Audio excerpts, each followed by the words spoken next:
Monday Night Football, baby. We're here. There's only one other good play on Minnesota.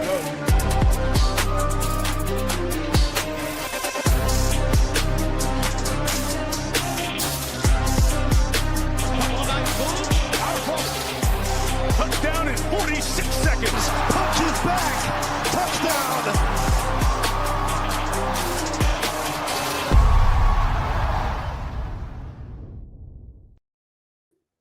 Oh, if you didn't know, it's the NBA Hardwood Show here on a Monday afternoon with the BIGT himself at Big T44 DFS on Twitter. Tony, what's going on, man? How was your weekend of madness?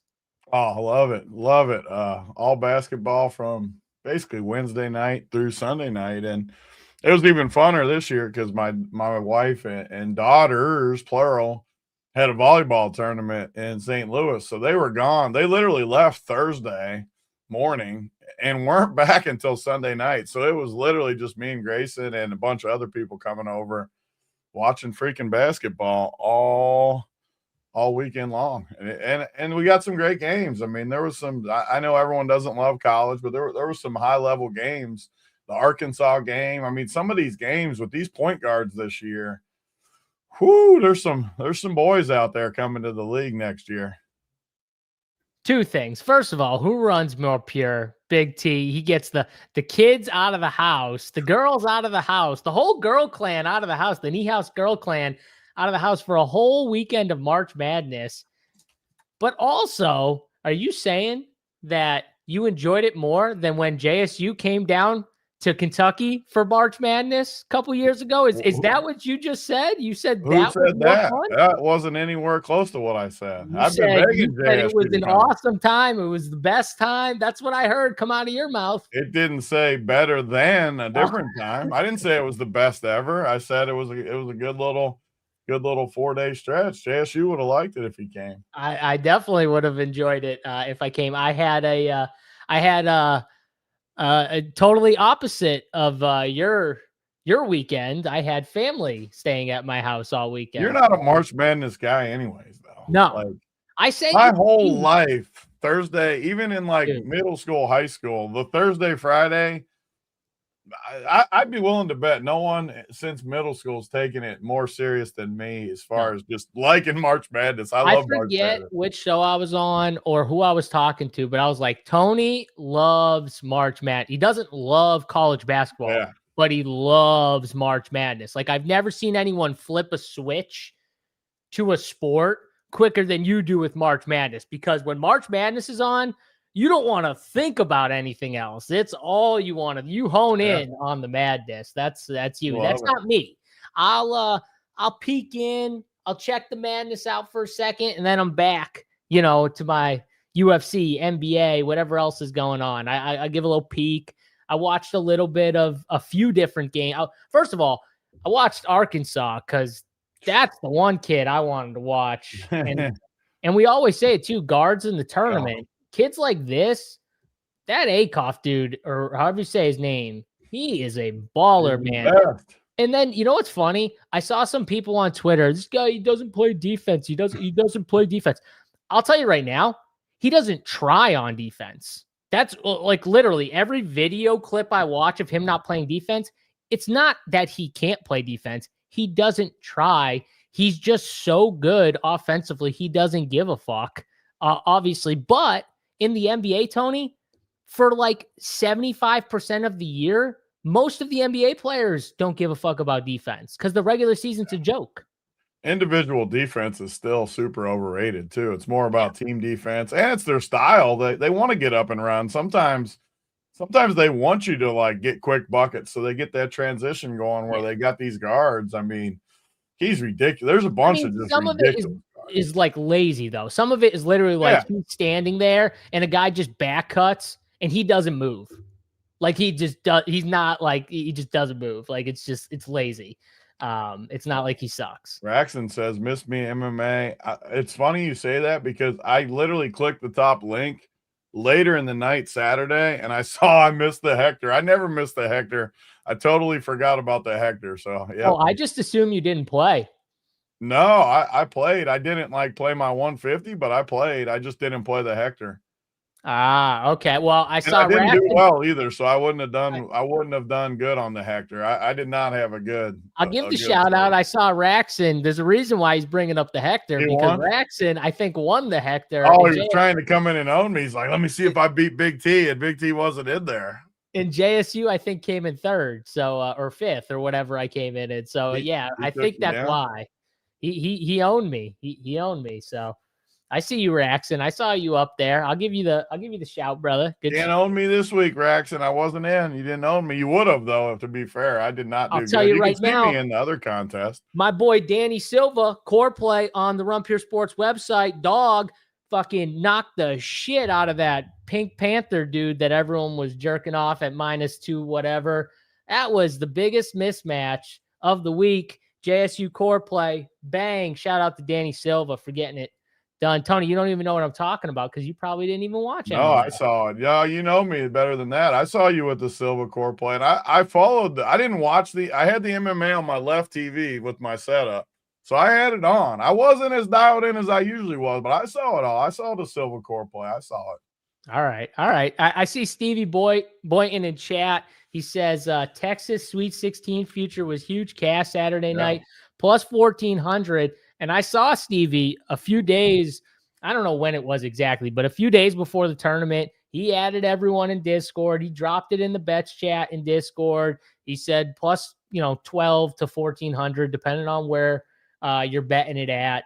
Shout out to him. That thing cashed. They Texas, gave that before they even 16. won the play-in game. When we were doing the bracket show, they were in the play-in game, hadn't even won the play-in game yet, and they're like, "Well, I think they could win 2 rounds," and then they go and do it. Just, I mean, all kinds of good info on that show. I made good money all weekend because of the content from college basketball myself.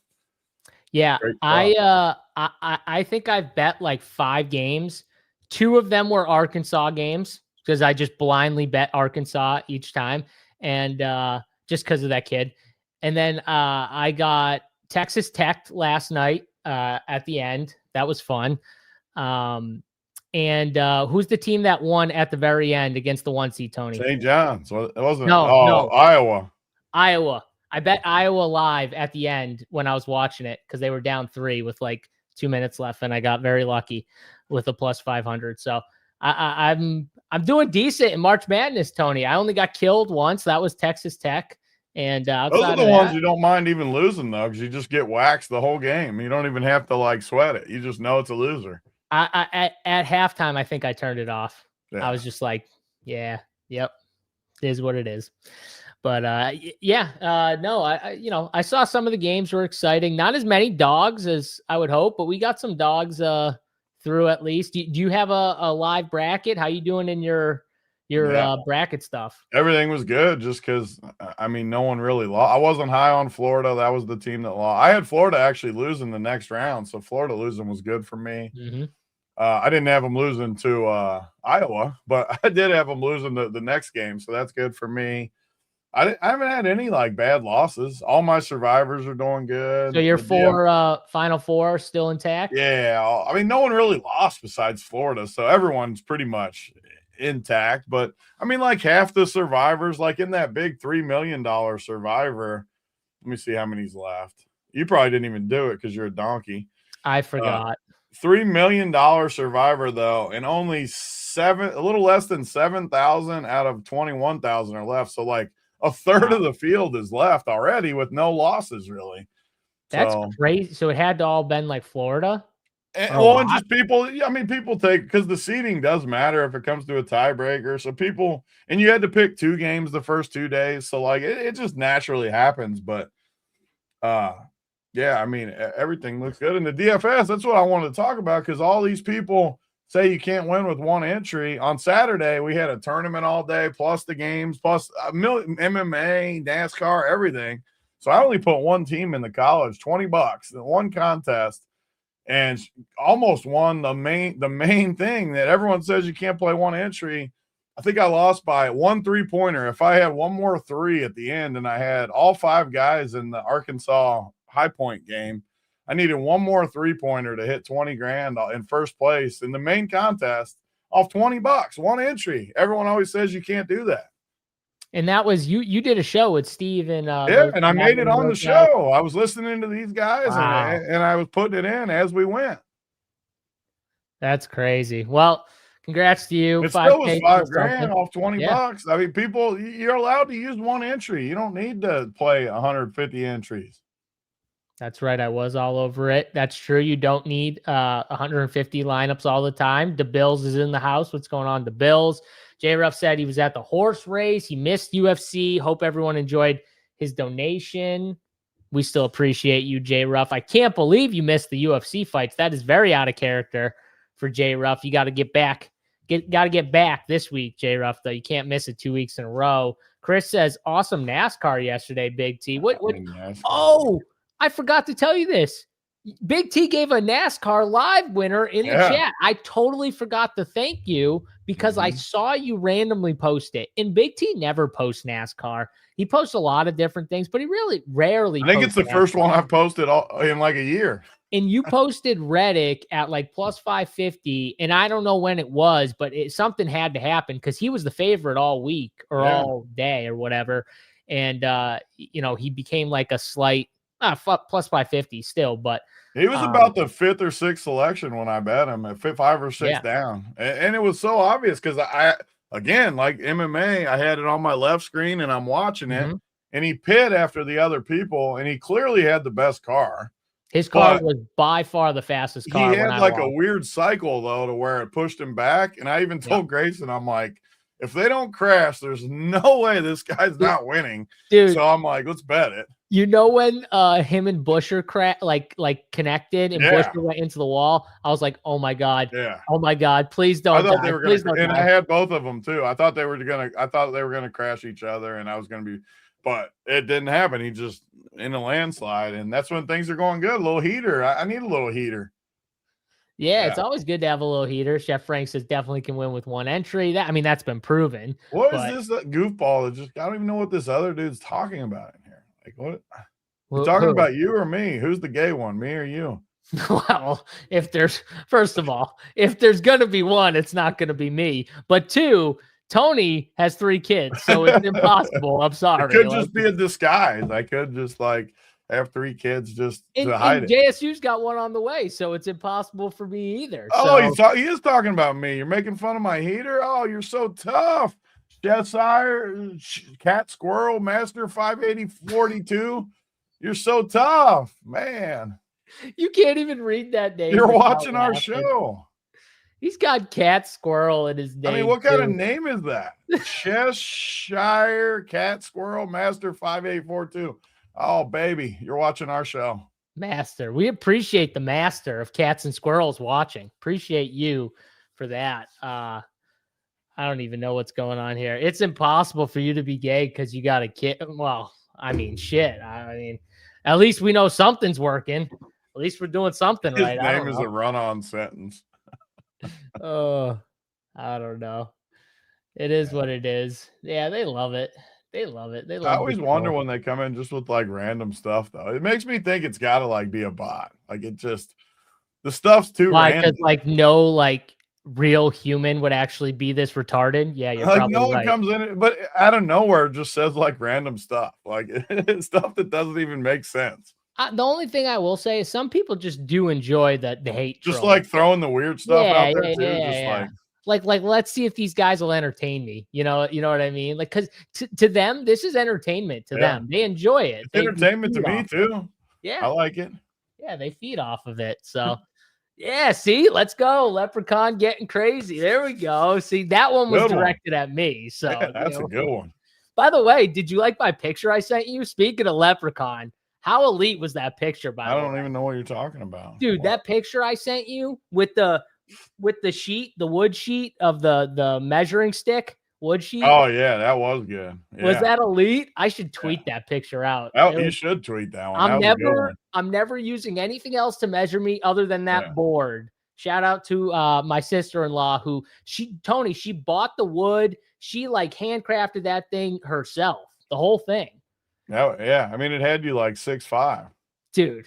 I mean, 5'10" at least, which I was like, this is amazing right here. I'm never changing this again. So if anyone asks, I'm 5'10" by that picture. I'm 5'10". So, all right. That was fun weekend all around. It was a good weekend of sports, a lot of different sports going on here. And now we get basketball to talk about. DraftKings got a nice big millie here on DraftKings. I think it's a 333, something like that, $3,000 tournament here on DraftKings. Oh, Tony, I forgot to tell you too. I got one bullet in the best ball final for NBA. There we go. When's that? One bullet in there. It starts this week. It was this week. So I have all you need is a chip and a chair. That's it. One team. I had Luka, and Luka's been going crazy the last couple of weeks. So he's Luka and the Lake. I mean, you could start the NBA talk with him because, man, LeBron kind of fell into that third. Everyone's saying the same stuff, but fell into the third role, and they're all of a sudden they're just playing good basketball. Like, it's crazy. I still don't think they can win it or anything, but they're at least like playing good. JSU, lead me to the pot of gold. Help me get first place in the 3-3-3. I'll try my best. You know, my leprechaun. I'll try my best. There's to one more three in that, though. It's 4 threes. Oh, yeah, it is 4 threes. It's an extra decimal point in there for the big dog. The big dogs. That's all right. But yeah, no, Luka has definitely been going nuts. I was going to be pissed if he got suspended for this game, because I don't know if you saw, they gave him a technical, which was his 16th technical, and then they rescinded it. I guess Goga was talking about his mother or something like that. And yeah, that doesn't fly. I mean, there's trash talk, and then there's mom trash talk. I don't ever get it though. Like, just as someone that likes your mama jokes, like, at what point does the other person like take it serious? Like, what crosses the line? I don't know, but he took it. I think what crossed the line was, I think he didn't just do mama. He did like his whole family, kids, ex-wife, or whatever she is. And, you know, they're in the custody battle thing. So, or whatever that's going on. So he knew what he was doing, right? His mom's hot too. Dude, I know. That's got to be really hard for Luka. That's got to be really hard. Like one of those things that I would always just, I'm good. That is one of my strengths, though. Obviously, we've had to deal with people like freaking Cat that just talks. Like, I've dealt with it literally my whole life, so maybe that it helps me easier to deal with it. But stuff like that would never bother me. I would just be like, my mom is probably hot. Like, okay. No, I mean, are you bothered right now?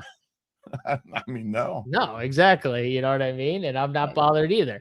You know, I don't even know what it would take to like bother me. It would have to be them just messing with my wife or kids or something. But even then, like, it would still have to be like crossing the line. Kids. I think he did talk about his kids in some way. I don't even know like what they would. I would still just be like, what are you even talking about? Like, how's that funny?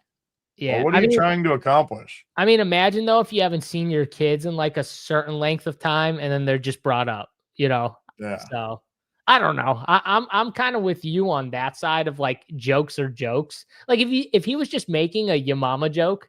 Yeah, he probably crossed the line, I'm sure. Like he probably, I don't know what he freaking said. Whatever that would cross. Yeah. And it's tone too. Like if they're serious and they're like trying to be an asshole like that. Yeah. You could see Luka just being like, though, he's talking about my family. I'm not going to lie. I'll fuck him up or whatever he said to the ref. I mean, she's definitely a MILF there, Go Fuss.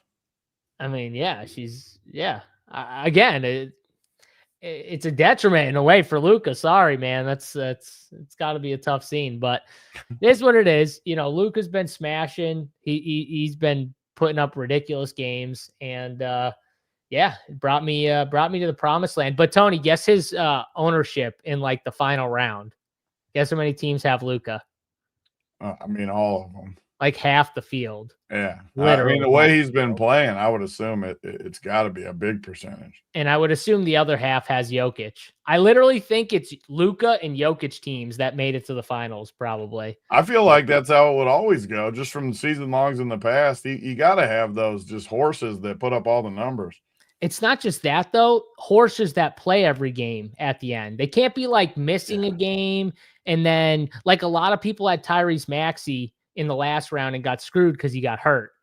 but he was doing really well before then. So it's like, it's not just that. You got to actually play every night. You know what I mean? Consistently. Because you miss a game in best ball, that's huge. Like if Luka missed tonight, that'd be huge for the Jokic teams. Because it's total points, not average. Yep. And it's one less game that you're getting that Jokic probably So is it 2 weeks or 1 week?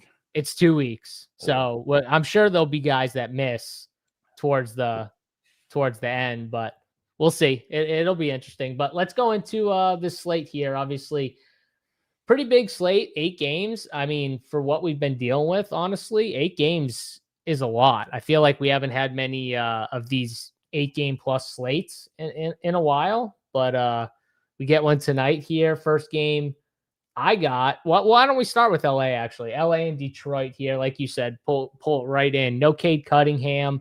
Marcus Sasser still out for Detroit here. Isaiah Stewart still out. And then on the Lakers side, they got no Marcus Smart and Rui. Like I said, Luka is in for tonight. They rescinded that tech. So he will not be suspended for tonight's game, and he will be in. But it's a tough spot against Detroit. I don't know, Tony. Are we just continuing to ride the Luka train here at 12-2? Yeah, the price is up there. I don't love the spot. Detroit is an interesting. They've been struggling a tiny bit anyways before the Cade thing. Now you get the Cade, collapsed lung or something, whatever it was. Seems crazy. They could start free falling a little bit. Just looking at their roster, he makes their roster so much. Even like Duren is so much better with Cade in there. I don't really see a way around the Lakers in this spot with as hot as they are going to Detroit. It is a tricky spot, though. A Monday night in Detroit coming. Obviously, LA, Detroit. Where were the Lakers? Were they at home or where are they coming from? Not that it matters. I'm just curious. Let me see, Luka. So they played in Orlando, in Miami, in Houston, the last 3 games. So they've been on a 4-game road trip. This will be 5 games. Yeah, Monday night in Detroit. The one thing is, though, Detroit obviously being a top seed in the East, they might still want to make a statement. I think they've won 9 in a row, looking for 10 in a row, some big victories in there. I could see them just laying it on them again. And just looking at the overall slate, I definitely don't think you need Luka. But if, say, Jalen Johnson, we'll get to that in a minute, but if he somehow sits, you're lacking guys at the top. There's not like we got Wemby, obviously. Paolo's a little cheaper. Shea. There's not a ton up there, though. So if you want to spend up, he's definitely okay. And then the rest of this game, though, it's just going to be hard when you got LeBron and Austin Reeves, obviously, as the 2 and 3, however you want to do that. But they're $9K and $8,700. You're not paying those prices, and then you go down cheaper, and you just don't get enough roll for the price. So it's Luka or nothing on the Lakers, and then Detroit. I'm not paying $8,400 for Duren. Dennis Jenkins, I think, is okay. I actually like him a little bit. The more I think about it against this type of team like the Lakers, he's going to have to do a lot. And you look at the rest of the roster, and there's just maybe your boy Paul Reed again. I guess I could make a case for Paul Reed a little bit at $4,300, but. Dennis Jenkins, Luka. I don't love this spot though. It's not like my favorite of all time. Jake Swall's like Austin Reeves. God, it's just 8,700, man. I wish one of LeBron or Reeves was like 8K. Like LeBron was 8K last slate. Like I wish. Why is he 9K? Like he should not be 9K. Yeah, I don't know. I wish one of them was cheaper. The only thing I will say about the Lakers is I think without Marcus Smart and Rui's out for tonight, right? Those are 2 solid rotational pieces, right, Tony? They might just go to like a tighter rotation as opposed to like playing more bodies, which could lean into maybe an Austin Reeves. Because look at the rest of this team. They got Ayton. We know he sucks. Jackson Hayes. So that's going to kill Ayton anyways. They're going to eat up the center minutes. And then they got Luke Kennard, Jake LaRavia, Jared Vanderbilt's barely going to play probably. But Luke Kennard and Jake LaRavia are 44 and 4,200, so I can't even play them. I wish they were like 3,200. So I don't know. Maybe it is leaning in to an Austin Reeves or a LeBron, or just spending up for Luka. The more I think about it, the more I might just want to spend up for Luka. I mean, he's doing everything right now. He's back to the old Luka that is just doing freaking everything. Look at his minute. I mean, he had an 87, a 70, a 90, a 7. Yeah, I'm playing Luka. He's like, yeah, I'll play. If you ever pull a dude up and he's got, well, just in the last 10 games, he's got 1, 2, 3, 470 plus, 180 plus, 190 plus, and his worst game was 53 and 54. Yeah, I mean, you're talking Jokic-like numbers again, where these numbers are just they're just absurd. He might backdoor this MVP too, being the Lakers boost too. If he keeps playing like this, he might backdoor. By the way, I got you a bet too. You love these bets, and I'll give credit to our buddy Dan Bach. Texted me last night. Darius Acuff to go number 1. What do you think his odds are? Probably like 20 to 1. Best point guard in the country. 20 to 1. Awesome guard. Undersized for NBA standards, more of a Kemba Walker type size. But 100 to 1 on DraftKings, our partner. 100 to 1. If he runs the table in this tournament and plays the way he's playing, there is a definite chance he could go number 1. I don't think he will. I want people to understand. Don't go bet like $1 million on it. But it is 100 to 1 when he's the best guard in the country. I'm betting $1 million. Hold on. Stop the show. Time out. Everybody, stop what you're doing. Go to DraftKings Sportsbook right now. Let's see how much we can get here. See if it's still 100. It was 100 when I bet it. This is crazy. So, okay, I assume that the kid, AJ, what's his name? Yeah, Bonsa. He's number 1 right now, right? He's got the best odds. I would assume he's gonna go number 1 if I just had to say no odds. Okay, yeah, that's what I would think. Not that I've seen it. I've seen him play. I haven't seen like a ton of his games. Just but the best NBA body. Yeah, he's got an NBA game and body already. Yeah, exactly. Okay, 2026 draft here. Let's see what we got. So AJ's minus 125. You've got Peterson at plus 165. Yeah, Boozer's plus 500. Acuff is still 100 to 1. All right, Dan Bob. Yeah, I mean. All right, buddy. There's a hundy spot. One thing I'll promise you, if he runs through Arizona on Thursday or Friday, I don't know which day they play. If he has another 30-point game against Arizona and they knock off the number 1 team, that ain't going to be 100 to 1 no longer. I'll tell you that much. Also, what about Arkansas at 40 to 1? When the bracket came out, my favorite 3 teams were Arkansas, Arizona, and UConn as far as where they were. And they put Arizona next to my freaking Arkansas team. They got to play. It's so annoying. My 2 teams that I like the best. Okay. But yeah, I was going to say they were 60 to 1 pre-tournament. If they beat Arizona, their path is clear. So, okay. So Arkansas plays Arizona next or they play. Yeah. Okay. So that's why they're 40. So if they win this game, it's going to be a tough one for sure.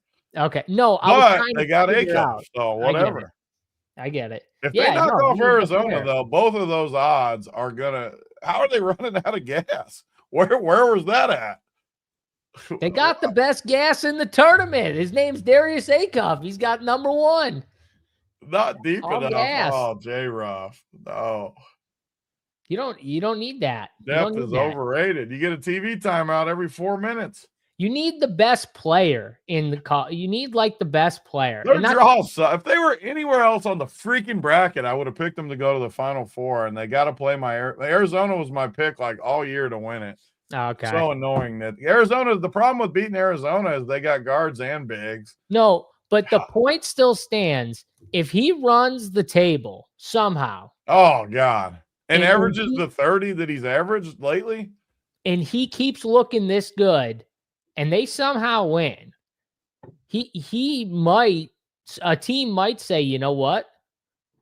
This kid's number 1. Point is, it's 100 to 1. He probably won't go number 1 because of his size, and he doesn't maybe have the whatever. But it's 100 to 1, and it's definitely possible.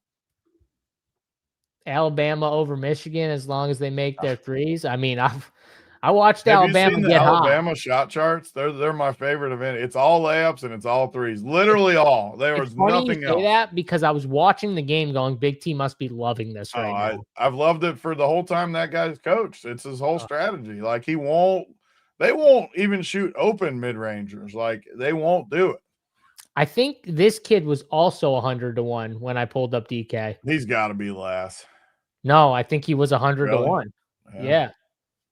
I'm pretty sure. He's a beast too. I mean, all those guys, it's the best draft in freaking since LeBron's year. It's all good guys. The top like 10 guys are all amazing. Yeah. Yeah, we'll see. I like that bet though. I mean, win or lose, like you said, it's 100 to 1. I mean, come on. Yeah, it's an incredible bet. Like incredible. All right, so back to the Lakers here. I'm with you. It also matters who gets the number 1 pick for too. Like if they need a point guard, like it could swing things too, because we don't know who's going to draft number 1. Well, I was going to say, what if the Spurs get number 1, but they probably don't need a point guard either. They need it more than they would want. Yeah, they don't need a defensive guy, though. I know that. They already got like... And he could hide some of Acuff's deficiencies. That's what I'm saying. Yeah. Like, yeah. Don't be surprised when this bet hits down the road and everyone watching this show hits 100 to 1. Even if you just put $10 on it, it's 100 to 1. Yeah, put something on it. $5-10. Who cares what it is? If they knock off Arizona, I promise you, it's not going to be 100 to 1 anymore. Yeah, no. And like you said, and like I said, if they knock off Arizona, that 40 to 1 is going to. I mean, I love the 40 to 1. Yeah. I wish I could make a bet right now that Arizona or the winner of that game wins it. Like to give me a little bit better odds. Like, so you couldn't, not just Arizona, somewhere in the middle, like to get a little bit of a. Well, I guess it would have to be less because I get it would be less because Arizona's plus what 300. Yeah, so maybe just slightly less. Let me bet it's slightly less. I mean, of course, though, after the game, I'll be able to get better odds. So that's why it might be higher because if Arizona wins, they obviously won't be like 4 to 1. You know what? I'm secretly rooting for the Kings. He is such a king. Yes. No defense. One more guard to the mix. No defense. Another guard. Yep. Let's do it right here. Get out of here, Majerus. Go drink some warm water, Rick. No, we love Rick, but they aren't giving the Jazz the number 1 pick. I'm sorry. Not in this draft class, Rick. You'll still get a good pick. You'll get like 3rd. That's what's going to happen. They're going to give you 3rd. So you won't get the top 2 guys. You'll get number 3. So, but yeah, no. So the Detroit side, I think there might be a few more plays on Detroit. I like Jenkins in this spot for sure. I mean, 38 minutes, no Sasser, no Cade. I mean, this definitely seems like a Dennis Jenkins spot to me. Again, I wish Osser played more minutes. His minutes just suck for his price tag. I want to play him, but I don't think I can do it here. I'm with you on Durant. It's not the best spot for a big anyways. 8,400 is a lot, so probably no Jalen Durant here. Just trying to see if there's anyone like sneaky cheap. Kevin Huerter had that one big game. Honestly, I could see someone like him having a decent game against the Lakers. I don't hate that. Ron Hollins, okay. Those would be the 2 like weird plays I guess I could pull from that game. Maybe one of them has a decent game here. Kevin Huerter's not bad. But yeah, no, that's about it from Lakers and Detroit here. Let's go to the next game. Indiana and Orlando here. I know Jalen Suggs is out with an illness. No Anthony Black still. Franz Wagner still out as well. Jonathan Isaac out on the Orlando side. And then, you got the typical Indiana stuff. Not as many people questionable, though, Tony. There's Indiana. A decent amount still. Yeah, but it's not their whole roster, which is what we are used to seeing, their whole roster. But when are they just going to make up injuries for Siakam and Nembhard? I mean, they probably already, This one they're probably already planning it. Like the last 3 weeks, we're going to give them off or whatever. I mean, you'd think like we're getting to that point though, Tony. We're honestly, I think we have 3 weeks left of the NBA season. Yeah. So I don't know. I mean, Big T's craving Dave's hot chicken. You 2 like straight Dave's? times he said place. I don't know what they are. Okay. But I do like hot chicken for the record. I think you'd like Dave's. It sounds like a place you'd like. Yeah. I do think that I'd like it. It does sound good.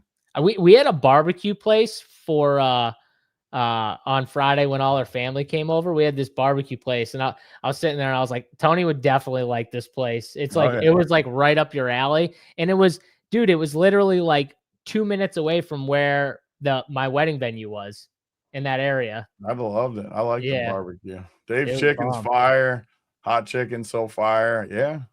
I agree. I like it. The only place I've had hot chicken is Nashville, but I liked it. I mean, I like chicken. I'm going to like chicken pretty much no matter how you give it to me. I'm going to like chicken. Chicken or steak. Yeah. I'm a winner. Steak, some steaks I actually don't like. If it's like crappy steak, sometimes I don't like it, but if it's good steak, I'll like it. Are you a tips guy? You a steak tips guy? I don't know about tips. No. Just the tip? Just the tip. Yeah, no. BTS Smokehouse? BTS Never heard of it. Never heard of it. My favorite is STK anywhere. Me and JSU went there at one time, we went a few times probably. Yeah. STK is my favorite. Even though it might not be the nicest technically, it's my favorite with the music and the ambiance. There's not many places like that around me. The one place was the place we went to called Fireflies, and it's still like a 30-minute drive from my house, but it's good stuff. It's good. It's good stuff. All right. So back to this game here, Tony. I mean, Orlando, you got to I got a text. You'll love this. One of my buddies from across the street, they're listening on the way wherever they're going. He said, the boys are dying in the car. How you jump from an NBA game to hot chicken. I said, welcome to our show. You like that. See, that's the professionalism you get at Run Pure Sports. We can go from NBA, college, hot chicken, Dave's Hot, Hattie B's. Yeah, we went to all of a sudden you'll have a UFC no matter which show it is. You'll go to UFC for a minute. If I see UFC winners, I'll let you know about it. We got Markelle Fultz is back in the NBA. I mean, this is seriously crazy. Does he still have a crooked jump shot? No, definitely. No way that jump shot's fixed. There's no way. Where's he been? Like he was injured or something? All these guys, I'm sure. Was he overseas? I don't know. I have no idea. I'm sure his jump shot's still broken. Yeah. That's like, who was the dude who signed our boy Dog Slayer in the chat, who does tennis content, by the way, gives tennis winners all the time. And what's the dude? Killian Hayes signed with the Kings like a few weeks back, and he typed in the chat, he goes, is Killian Hayes still fat? And I was like, yeah, pretty much. Like, I was dying though when he said that. He's playing today. Bob said, yeah, he's playing per UD. That's going to be interesting. Markelle Fultz back in the NBA. Very interesting. It's a random time to bring him back too. Like it's like you just said, there's only 3 weeks left in the season. It's pretty random to bring this dude in there. I wonder if wherever he was hooping or something. I gotta look it up now. Where was this dude at? He had to be overseas or something. He was? I don't know. I have no idea. I mean, it says 24-25. He played for the Kings, 21 games. The Magic before that for a bunch, which we knew. So maybe he was just injured. It says he plays for the G League Raptors team. Yeah, I mean, I don't know. Current team, it still says Sacramento. Is that who he's playing for tonight, Sacramento? No, Toronto, I think he signed with. Yeah. Yeah, I mean, even on here, it says Kings 2025 onward. So, I don't know. He must have just got flipped to the new team. Yeah, well, that'll be interesting. Oh, it says right here. So, join the Raptors on a 10-day contract from the Raptors 905 G League affiliate. All right, there you go. So he's in the G League for a little while. Well, we'll get there. Someone said Sheed is hot doo-doo. Well, that's not good. Yeah, that's not good if Sheed is garbage. We'll get back to that game in a second here. Orlando, Tony, let's get your thoughts. I mean, are you looking at a Desmond Bane or Paolo What are you doing? There's got to be some plays here. Yeah, I like the Orlando team. Every time we do the NBA show, I talk about liking Orlando. I just like their roster. I love Paolo. I've always been a Paolo guy. Bane is just a solid role player, shooter. No, I shouldn't even say role player because he's better than a role player. He's not a star, but he's better than a role player. He's kind of that mid-range type guy. But he's awesome at what he does. Suggs is out, right? Yeah, Suggs and Black are both out. So you get the Javon Carter value play too, which I'm always going to like. But you could even get a little creative behind that, like Jamal Cain, sort of a creator. Jed Howard, 3,300, sort of a creator a little bit. Penda, 3,200. You got a lot of like really cheap guys, especially if you're going to play Luka. And these are the plays I've been talking about on the shows lately. Granted, I only do about 2 NBA shows a week, but these are the plays that I've been doing good with, where you could play even 2 of these cheap guys. And Indiana, this game could turn into a huge blowout, not only because you get there in normal run, but you could get there in scrub time with a full quarter or something of play time. And it lets you play like Luka Wemby teams. I like the sound of playing Luka Wemby teams. And then when these, and honestly, it's how I almost won the college this week too. I played 3K guys, and they all did really good, like in the 20s production-wise. And then the rest of your slate is it's just a matter of if you're going to min cash or if you're going to win it all once that happens, because Wemby and Luka, if they have bad games, I mean, you're still getting 50 or something. You're going to min cash just fine with that. And if they go for 80, you might win the whole thing. So I like Orlando a lot. I probably don't like Paolo and Bane as much as I like the cheap guys. Even De Silva, I think, is a decent play at 4,500 against a team like Indiana. So definitely not going to like any Indiana pieces either, unless somehow all 4 of these questionable guys sit. Let me see if anything would pop then. So if all, where is Indiana? Let me look at their roster. I mean, if they all sit, I'll have to have some interest in like TJ McConnell, Quentin Jackson again, like we've had a few games, Kobe Brown. I mean, I just hate Indiana. I don't want to play them unless I have to, but if these guys are out, I could definitely get involved there. Yeah, Indiana's more of like, okay, let me see what these other guys do before I make a stand. I want to see if these guys play. If even a couple of these guys play, I'll probably have like no interest in Indiana. But like you said, if like all 4 of the questionable guys are out, plus like they got a few guys that are doubtful and stuff like that probably won't play, like Peter and Thompson and stuff. Then you can make a better case for guys like TJ McConnell or maybe a Quentin Jackson or something like that, or a big. But the Orlando side, I like what you're saying about some of the cheap guys. The one pushback I'll have is I do think this is a pretty good spot for Desmond Bane, because Javon Carter's a guy, he doesn't need the ball. Desmond Bane can actually play with the ball a lot. So I would expect him to, handle the rock a good amount in this game. And I think he has an opportunity to have like one of those ceiling games. So I like Desmond Bane here. I like Tristan De Silva. He feels a little bit like a condom play. You don't usually like condom plays. I see. We disagree there. I don't think he is a condom play. I think he's got 50+ point upside for a dude at 7,400. So yeah, no. I mean, he's had 50s in his life, but he's got a lot of 20s and 30s. Well, I didn't say the floor was high. Yeah. I didn't say that. 50, I just said that. I said the ceiling is there, and we've seen him spike up in starts. We got a sub from SBOK. I like that. Get in there. Let's go, like SBOK. It's a good time of year to get in with all the niche stuff and basketball closing up. Baseball starts this week, so definitely a good time to hop in with Run Pure for sure. Yep, baseball opening day. One of my favorite day of baseball of the year is opening day. No better day in the world than MLB opening day. Now, that might be my only favorite day of baseball, but it's still my favorite day, Tony. That's it. It's the only day I care about, opening day. And then I go back to playing it, but not loving baseball as much as like NBA playoffs or any of this other stuff. But it is a great time. Always a great time. You got UFC, NASCAR on the weekends. College is still going on. I mean, Stevie and the guys were crushing. It looked like you, obviously, as well, DFS all throughout the week, too. So college doesn't stop, right, Tony? There's still some money to be won. Oh, 100% it doesn't stop. And there's a lot of, I mean, the good thing about all favorites winning pretty much, you're going to get some just great betting spots and great games down the road. I actually one of the ones that don't want upsets early. I don't mind a couple.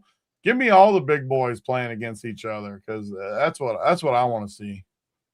See, I like the madness. So I like when people are just tilting their face off about the number 1 or 2 seed that got smoked by the 15 or 16 or something like that. I enjoy the tilting that way.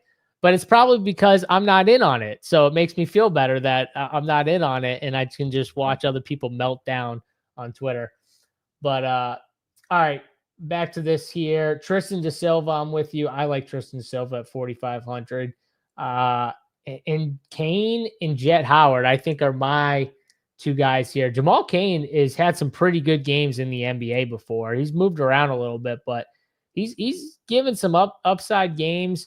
The only thing I worry about with Jet Howard is he's just mainly purely like a shooter type player.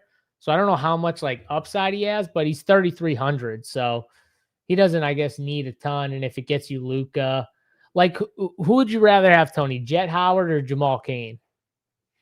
I mean, Kane for sure. Yeah, I think so too. Yeah. Honestly, you look at Carter and Kane's like, again, I know you can't just look at game logs. But when I look at a 3,600 and 3,400 guy, I want to click on him and like see some sort of consistency.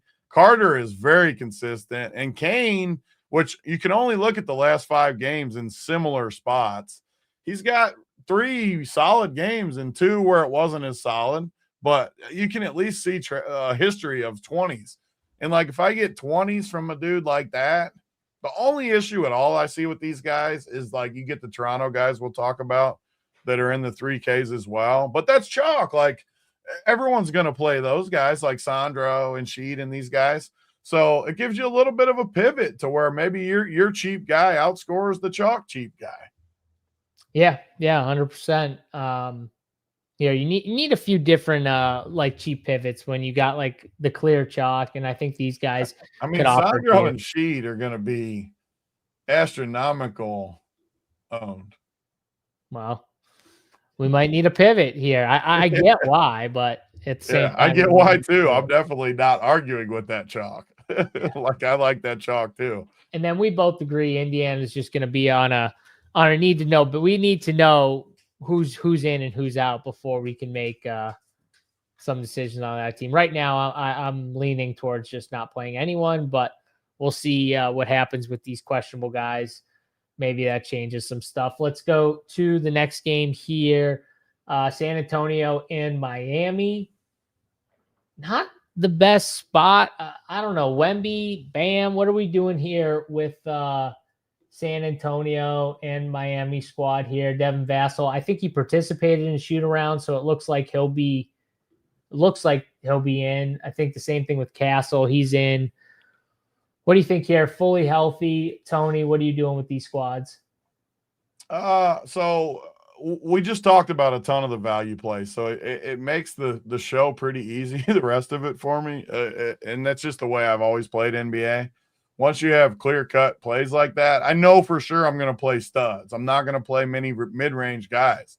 When you have, I mean, these Toronto guys, there's just no way around playing them. So unless you want to just be totally contrarian, which is fine, I'm going to play those guys, which forces me on to guys like Luka and Wemby and these guys. But so like Miami, you got Bam, who put up another 70-something the other night. I've never been a huge Bam guy, I'll admit it. But he's shown some upside this year with crazy volume. I mean, the other day, where is he? He shot the ball 21 times. He had 21 rebounds, 2 steals, 32 points, played 45 minutes. I assume it went overtime. I didn't obviously watch that game.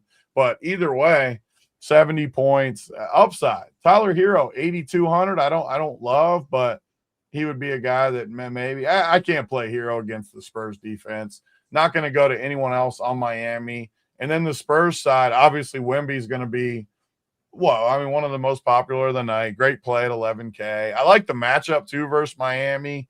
Some guys will drive in there. He'll block Bam a few times. And then the rest of this team, I mean, you can play some of these guys. I always like Castle, but don't need him. Fox is fine. Vessel's fine if he's in or he's out. But like I said, we got clear-cut value. I'm just going to play from this game Wemby and Bam.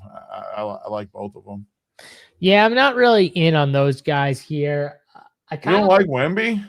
No, I'd rather Luka. You can fit two of them without even trying. I could fit two of them without even having to work hard for it.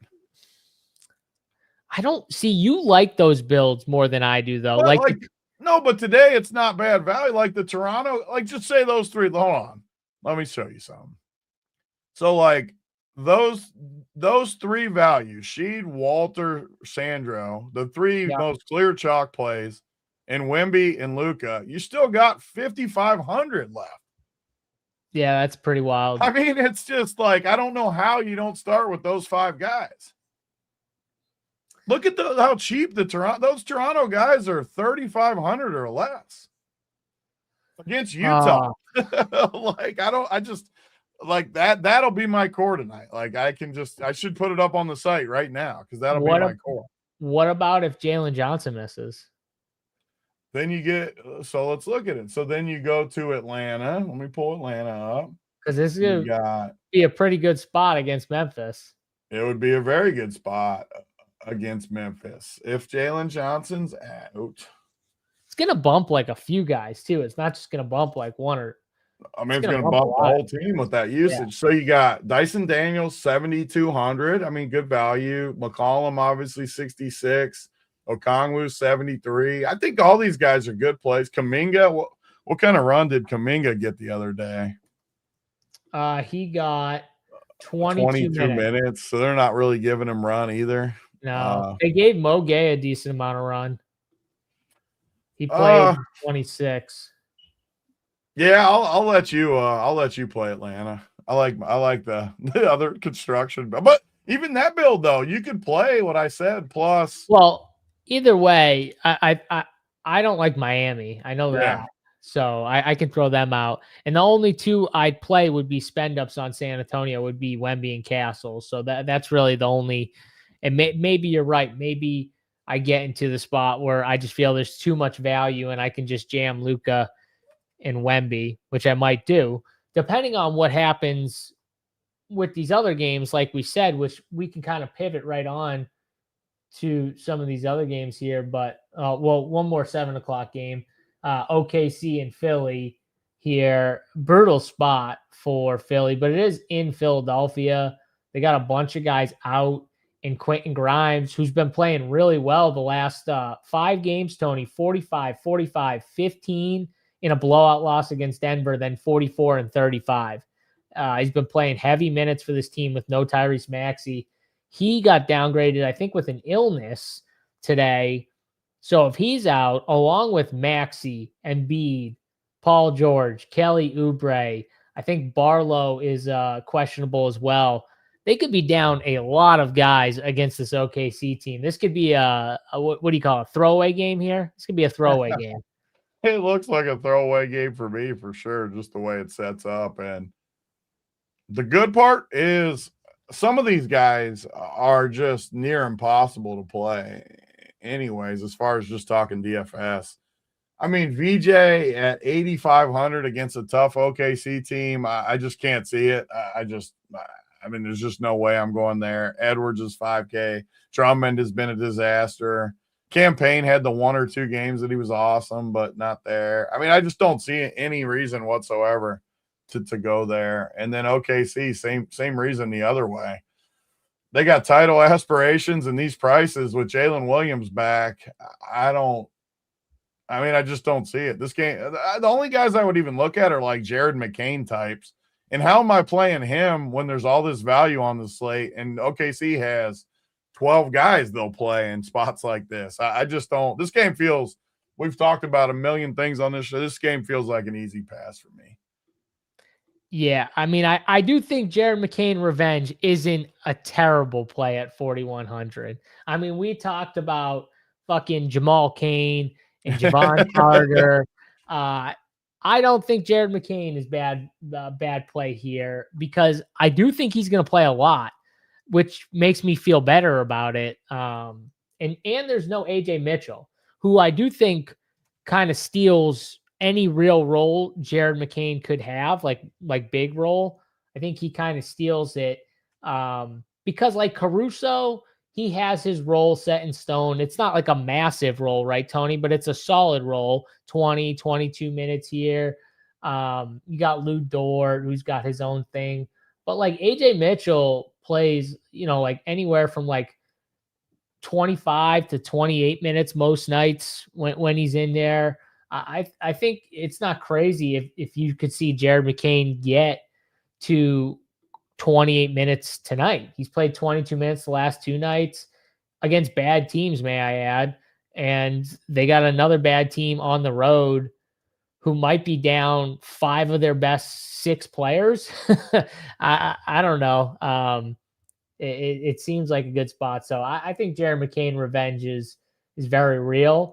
But I'm not playing any of these other OKC guys. It would literally just be him, and no Philly. I can't even play like a cheap guy because there's too many good cheap plays already. I feel like I don't even need to go there. So yeah, just McCain in this spot here. Let's go to what we were referring to earlier, the Memphis and Atlanta game here, where obviously the big news is Jalen Johnson questionable. We'll see if he goes for Atlanta tonight.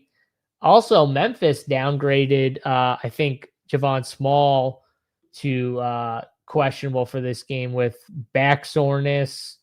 And we'll see with Memphis. They're still down a few guys. Obviously, Coward out, Massac out. I think Spencer's doubtful too. So Tony, we got some guys, questionable, doubtful for this game here, which obviously can change some things. What are you doing here? Yeah, just eyeballing it. I don't see. Who'd you say you liked? I don't know. Like I would like Dyson Daniels, I think, for sure, if Jalen was out. I thought I was making sure. I just looking at it, like, first of all, I think Jalen might play. Just looking at kind of the tea leaves. If he plays, then I don't know if I'd like any of these. I actually no. Dyson Daniels is still in play because his game, I think he can get it done regardless of who's in and who's out. He's just got a perfect fantasy game. Yeah, he can do it in a lot of ways. He's solid. Memphis, I got scar tissue built up from these Memphis games. I really liked them for like a week or two, and they treated me well, and then they just let me down totally after that. Yeah. Looking at some of these guys too, like I want to play this Giroux guy from Houston. I wanted to pull him up too. I tried him one night. He's just not like good. He's just an athlete. Yeah, he's an athlete. Yeah. Like a full athlete. And so 20 minutes every night, 20 plus, mid-20s. He just isn't very skilled. he's just an athlete at 4K. So he's kind of, I don't know. He projects good at 4K. Like when I run Saber, I get a decent percentage. Well, they're down like every guard but Ty Jerome, it looks like, if Small sits, because there's no Spencer. I mean, and we know Ty Jerome is only going to play like 24, 25 minutes. I mean, you guys are the one that sold me on this. All these Memphis guys, just ever since you guys started talking about it, I can't do it because they're all going to play 25 minutes. And it's so frustrating because I like some of these guys as far as players, but they don't have the upside. We're trying to win a tournament. And this game, again, you said it, like we have clear-cut value. NBA is the one sport that if I have clear-cut value and the luxury on this slate of 2 studs that I trust, that just builds my team for me. I don't even think about games like this. And It is what it is. I know some people will get questions in Discord like these two and these two, and I'm like, I wasn't even thinking about any of those four, but that's just how I build personally. So I don't like this game. I mean, Atlanta, Jalen Johnson, if he does play, would be in that bucket for me, but he would be way behind Luka and Wemby for me. He would be a distant third or fourth with the Palos and the those type of guys. And I would probably rather play Paolo for cheaper too than Jalen Johnson tonight. Yeah, against probably. a team like Indiana. Yeah, you're probably right.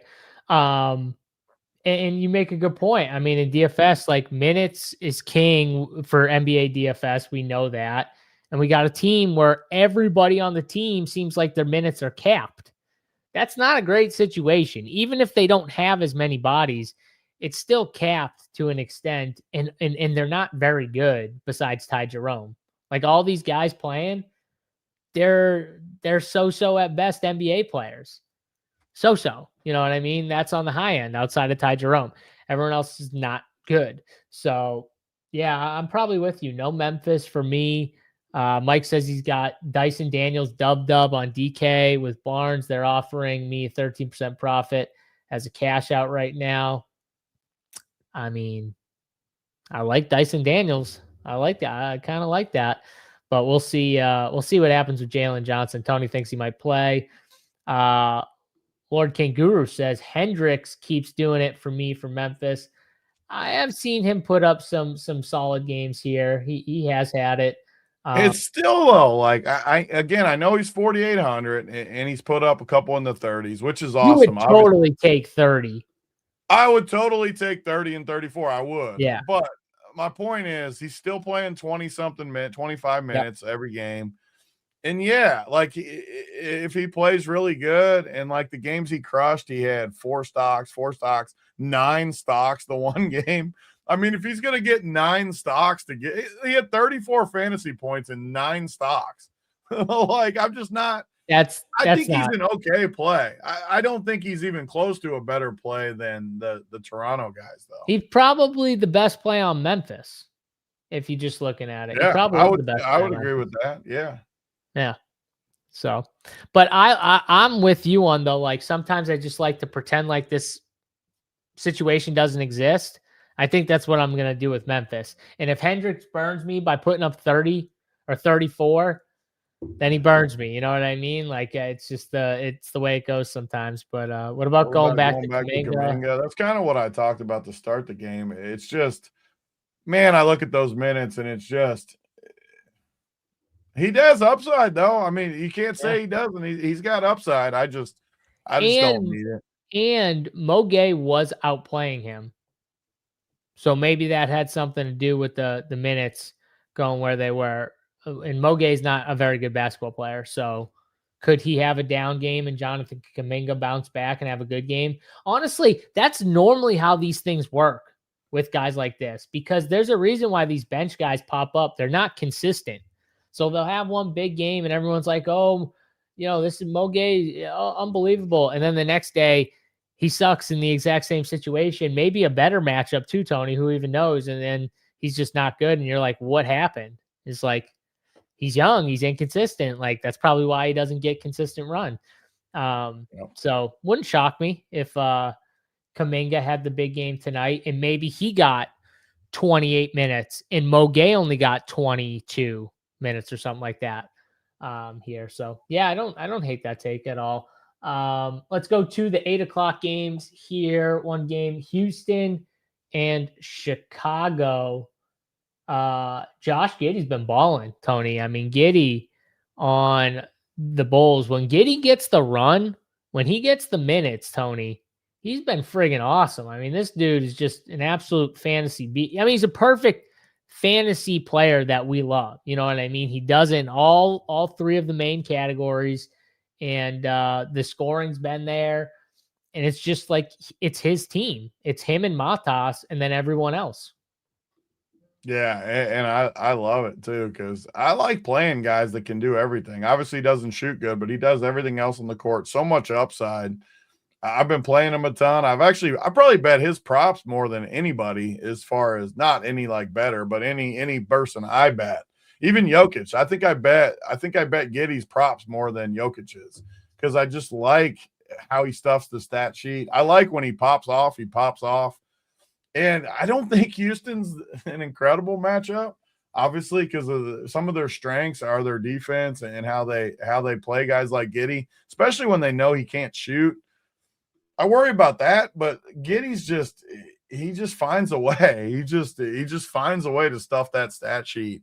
So I don't hate it. He falls into that bucket again of the studs. The only issue is a lot of the best plays are guards. It looks like we like Luka obviously as a stud, but Sheed and some of these other guys are Carter that we talked about. Some of the values are guards too. So I don't think I'll get much Giddey, but I don't mind it anytime. And those pivots like that are what wins you a tournament. Maybe you play Giddey over Luka or something, and Luka doesn't have the monster game.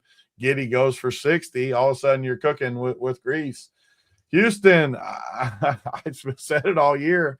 They're hanging in there in their record. I just hate their guards. It's going to catch up with them at some point. It probably is going to catch up with them in the first round of the playoffs. Whoever they play will probably beat them in the first round because they got no guards, and it will catch up with them. So going against Chicago, I like to play guards against them because it's just a turnstile. They don't really have anyone. Reed Shepherd, I guess, would be my favorite play. I don't love Şengün. I don't love Durant ever. Amen Thompson, I don't need, but he's okay. I like Amen, actually. I think he fits this matchup pretty good. Reed Shepherd, too. So, yeah, I'm not going to like Jabari in this matchup. Eason's a little cheaper finally, but yeah, I don't love this game. He's been bad too. Someone asked, I think it was Jake, said, who did OKC trade Giddey for? It was pretty much Caruso, I think, for Giddey. It was literally just that swap. It was Giddey's final year of a contract and before a contract, I think, extension or whatever. And yeah. Those are the ones too that people will act like they shouldn't have done it just because technically, obviously, Giddey's a better player than Caruso overall. But they don't factor in how good Caruso makes that team. And they wouldn't have won the title last year without Caruso. Yeah, I was just going to say, Caruso was like a major part to them winning a title. So and they don't need Giddey. He can't shoot. SGA is going to have the ball. Giddey was a terrible player on that team. He was. Because why? He needed the ball, and you're not taking the ball out of SGA's hands. Or Jalen Williams, for that matter. Like, he's going to have it too. So it was just a bad. They had two. It was just like they had so many riches, Tony, and they just had nowhere to put them all. You know what I mean? Like, it was way better getting the role player for what they needed at that time. So yeah, I think people will look at it like they got fleeced or whatever. But honestly, I think both teams won. I think it was a great trade for Chicago. It was amazing. And I think it was a perfect fit, Alex Caruso, for OKC for what they needed. That's just the way I look at it. But obviously, who's got more talent? Like, okay, Josh Giddey's got more upside, ceiling talent. But OKC didn't need upside. They already have all the upside. And look at AJ Mitchell, Jalen with a Y. Like, it's still the Topic dude. He might be really good. We don't even know. I love that guy. He just, he looks weathered from the whole cancer thing, but I love him. They stole Jared McCain from Philly, who was a high pick. Like, and who knows who they draft going forward, Tony. Like, OKC is just so set up. It's not, it's not fair. Like, they could lose Josh Giddey. It's not a big deal. But back to this game, you got polar opposite. Like, one team is one of the top teams in pace. One team is bottom in pace, right? So Houston and Chicago. We'll see what happens here. But so maybe that's why, like, it's not as good of a spot for Giddey. But I don't know. The way Josh Giddey's playing, like, I kind of just want to be invested in guys like him when they're on this hot streak, just kind of like Luka. So yeah, not the best matchup, but I still think I'm going to play some Josh Giddey while the minutes are there, because I don't think they're going to be there for much longer. To be honest with you, if you're Chicago, like, when do you just shut Josh Giddey down, Tony? It's got to be soon, right? Yeah, definitely. Like, what do you think? He's got a week left? maybe I think 2. it'll matter like how he's going, but if he gets any sort of Nick, tweaked toe or something, yeah.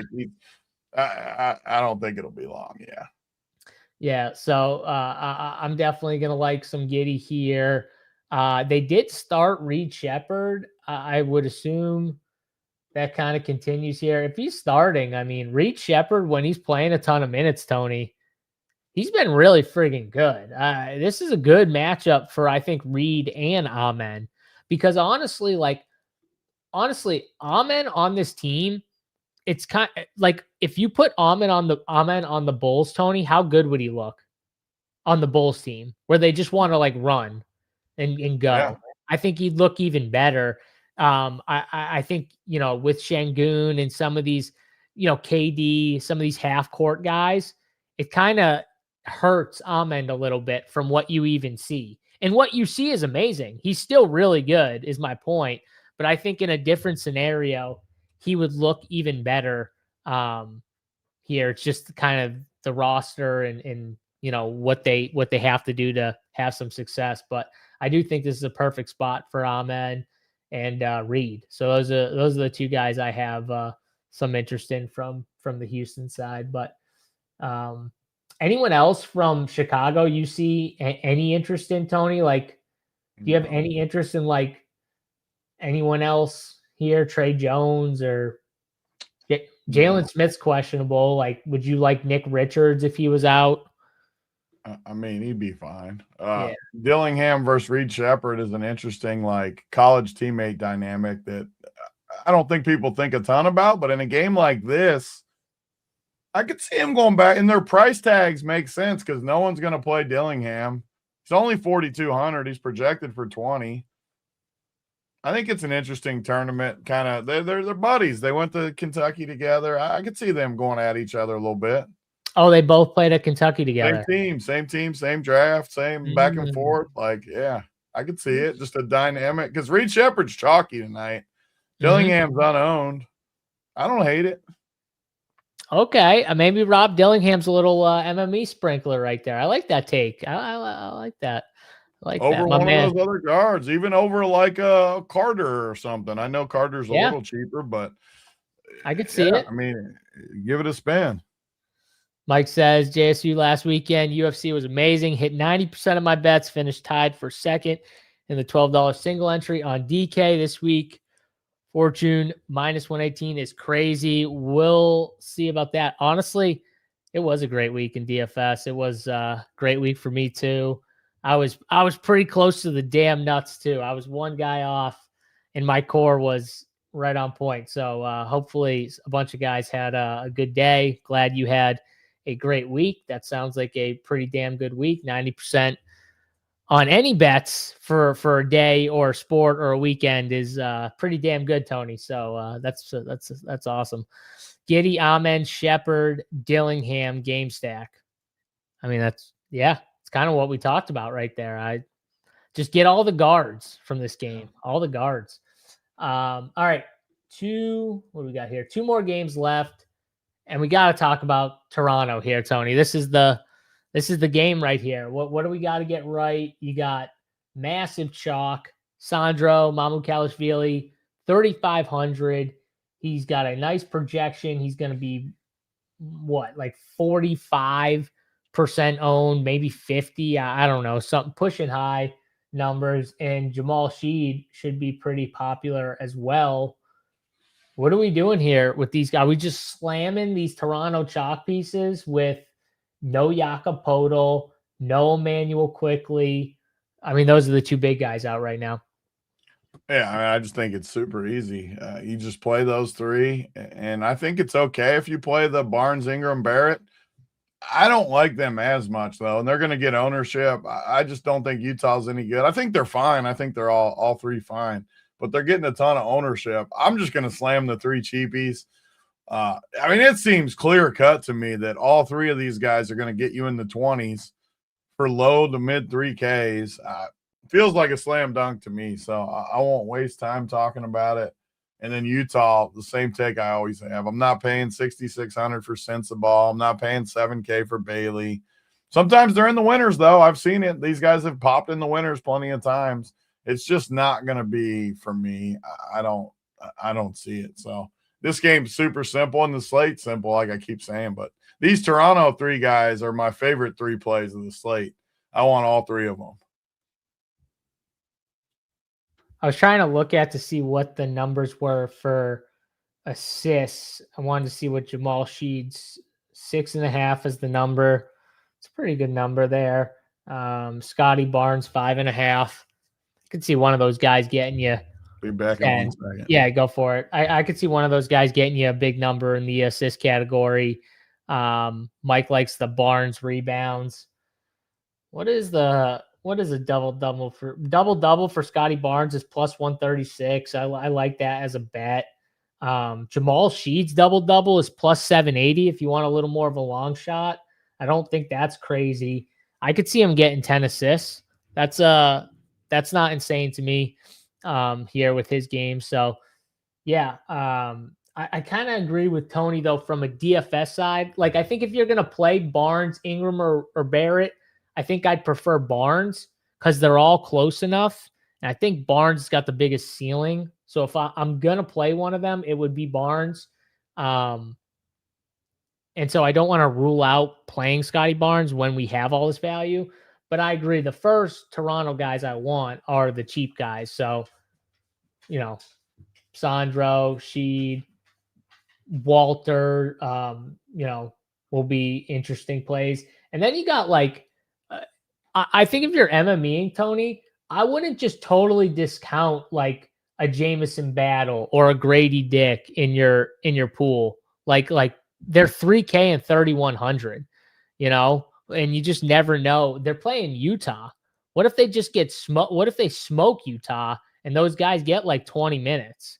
So I wouldn't discount even the other cheapies underneath them in your MME builds. Just to change it up, to give your team a little, when you're playing 2 or 3 guys that are 40, 50% owned, just one of those 1% owned guys could be all the difference in the world to shipping. So totally agree. Yeah, so that's really it from Toronto. Sometimes those random guys are the ones that pop off too. I know, it's the craziest thing. You never know too when you get like foul trouble, you get just all that stuff. You just never know. They just get hot. Like, so these guys are all pros. Sometimes they just get hot and make shots with their opportunity. I mean, you got a lot of those guys. If there was another stud, I would be tempted to play 3 studs on this slate. I would. I'd be tempted to fire up all 3 and play because I have no problem playing. I know you'd be jamming Jokic and Luka. Sure. Like, I mean, it's a 2-stud slate for sure for me, but I wouldn't be scared to pop 3 in there because I like these values. Richard, settle down. 3333 ticket. He says, Big T, your core on Saturday got me the big dog ticket into the millie today. Good luck to you, Richard. Take that down. Millie. Hopefully you take it Use down. Use that core today in that millie, these 5, and then pick your 3. Pick your 3 for whatever. 5,500 a pop, whatever we said early in the show.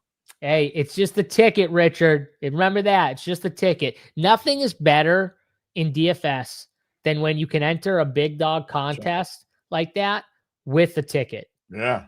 Nothing is better than that, honestly. It's the best feeling ever when you're like, I'm not actually putting up 3,333 of my own dollars. It only cost me, I don't know, $100 or $50 or whatever that ticket was that you entered, whatever satellite that was. Nothing better than that. It's the best. So yeah, good luck to you. Utah side, Tony. I mean, anyone you want to bring up here? Utah's going to get some ownership. I mean, right now it looks like they're only going to have like 9 bodies, 10 bodies. Yeah, they don't have many bodies. This Kennedy Chandler played 37 minutes the first game, 19 points. These are the guys I worry about the most, though. He's going to get ownership. He's only got 1 game under his belt, it looks like. Ton of minutes. I don't think the minutes are even remotely guaranteed. And he's 4,500, so he's not like dirt cheap. And he's going to – I don't know. These are the guys that raise red flags for me. Harkless is more of a defender. I'm just off the Jazz. some of these plays will get there. They always do, but some are going to not get there. I just don't trust it. And with the ownership, I just don't need it. Yeah, I mean, I think one of EJ or Kennedy gets there probably at those price tags. So I don't hate playing one. I'm probably not going to play multiple Jazz though. So, I would definitely trust EJ more than Kennedy just because we've seen it for longer. He's played mid-30s minutes a few times. He's got 40 fantasy points a few times. I wish Oscar was a power forward. I would love to play. I've been dying to play old Oscar. Hey, Rick. Don't tell Big T the secret right there, okay? That's the secret sauce right there. I mean, Chandler is JSU size, so you're saying he's a winner. That's what you're saying. Saying he's 5'10", right, Tony? By my scale, my wooden measuring stick right there. It's 6'4", according to that. 6'4". Yes. Utah is money tonight. Raxon's all over Utah tonight. People are going to like Utah. Just by looking at these projections, I can tell Utah is they're going to have some ownership tonight. Because Sensabaugh is going to get some too. And he's 6,600, which I don't like. I don't want to spend 6,600 for Bryce Sensabaugh. What about Ace Bailey? Any ace ball? I'm never paying that price for him. No, he's had a couple big games, Tony. I mean, 50 and 60. He's finally coming out a little bit. No for you though. I mean, I like his talent. I just don't trust Utah. And I don't like the matchup against Toronto either, honestly. So yeah, I'm with you. It is nice to see him play a little better, and I would prefer him over Bryce if I had to choose one of the two. But yeah, that's Utah here. Final game on the slate. Before we hit this game, guys, don't forget, smash the like button on the video. If you're enjoying this show, hit that thumbs up and subscribe to the YouTube channel. We appreciate all the subscriptions here over at rumpyoursports.com for the YouTube. And if you want to become a member on the Rump Your Sports website, go ahead, join any package on the site. Will get you access into the Discord, where we've got bets, all the sports chats, talking ball all throughout the day, answering your questions. Get in there. It's a great time. If you guys like talking sports, fun time to join. Baseball right around the corner, like 2 days away. I think we got first games on Wednesday, and then Thursday is the big opening day slate, which will have a show. I think 11 a.m. Eastern time will be the show because the slate is a 1 o'clock or 1:15 slate. So nice day slate to start us off for opening day of the baseball season. Don't miss out on that. All right, Tony, last up, Golden State and Dallas here to finish us off. And we've got some injury stuff to kind of figure out with the Golden State side right now. Kristaps is probable. Moses Moody is questionable. D'Anthony Melton, questionable. And you still got like Post out, Horford, Curry. Yeah, I mean, those guys are all out. But what are we doing with Golden State and Dallas? Cooper Flag. I still have to like Cooper. They got to be getting somewhat close to limiting him up too, though. I mean, we're getting towards the end. Played 41 minutes the other night, low 30s basically every other game. I mean, I like him in general. I like him in this spot, especially the late night game. That was an OT game too. The big minute one. That was OT. Okay. And the rest of Dallas, though, I don't trust anyone. I think Cooper, though, definitely falls into that bucket of stud / high price guys I would play tonight, especially as the late hammer. I don't think he'll be some crazy ownership or anything. So I like him. And then Golden State, you got probable guys, questionable guys. Porzingis continues to like pop in the Sabre semi run, which I'm never playing Porzingis. What has he been doing anyways? Like he's been he's had some games. Then he had a 51 piece in there. Yeah, that was the Washington game though. Yeah, that doesn't count. Every other. Yeah, If Bam can get 100 on them, then yeah, I like. You don't gotta tell me. Washington, they need to be disbanded. They need to just get rid of Washington, put a team in Las Vegas, let them start there. Yeah, and they're going to, I think, which would be perfect. And then like Draymond is chalk every single slate, and Draymond is just a bad play every single slate. I don't. Is he just going to be chalky every single day? I don't. I'll never play him. Paying those mid-tier price tags. I don't. But it's Draymond. Like he can't do it anymore. Yeah. I don't know. But yeah, just Cooper for me here. Yeah. I kind of like. You never like him, but I still think D'Anthony Melton has upside. His minutes do suck though. But I think he's got upside at 5,600. And outside of that, I don't really like Golden State here. And the Dallas side, I think Utah, like Cooper Flag makes sense. I think Najee Marshall is actually an interesting tournament play here. He's shown some upside in a couple of the last few games he's had, and he's 6,400. So that price difference kind of makes me intrigued in some Najee Marshall. I think another guy that you would have to assume, like at a certain point, Dallas just starts closing the book on Cooper and maybe Najee and some of these guys and going from there. But we'll see. I definitely think though that those are the two plays from Dallas. Some of these games, Tony, it sucks because like there's so many plays, and then like some of these games like just clear it's the studs. And there's not much else going on. I like it when it's cut and dry. It makes for a more boring show. Well, we talked about other stuff, but I like it as far as the actual slate when it's cut and dry and I only got to make 3 decisions instead of 8. Yeah, it makes it way better for sure. Yeah, Cooper, that Dallas Clippers game was pretty wild actually. That OT game I think it was 2 nights ago. Played 41 minutes in that. And yeah, he'll be low owned for that game.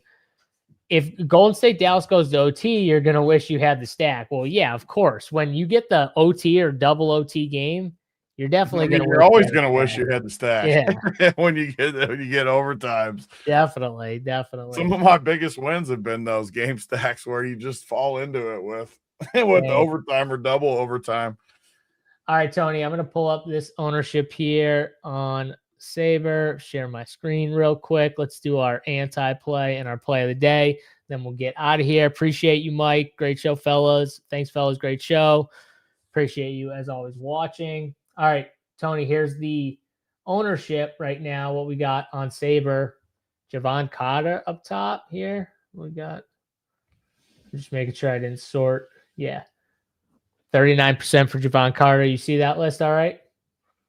Yeah. I got my play. My play is locked and loaded. I mean, I don't see how Ty Jerome is that high. Like, I think it's impossible. But I'm not going to play Ty Jerome, so I'll give a more creative one though, because I don't think Ty Jerome comes in near that high. So I will say Scotty Barnes. Because even though I like Toronto, I don't want to pay up for Barnes that's chalky, so I'll take him. But yeah, if Ty Jerome is actually that high, then 100% he would be mine.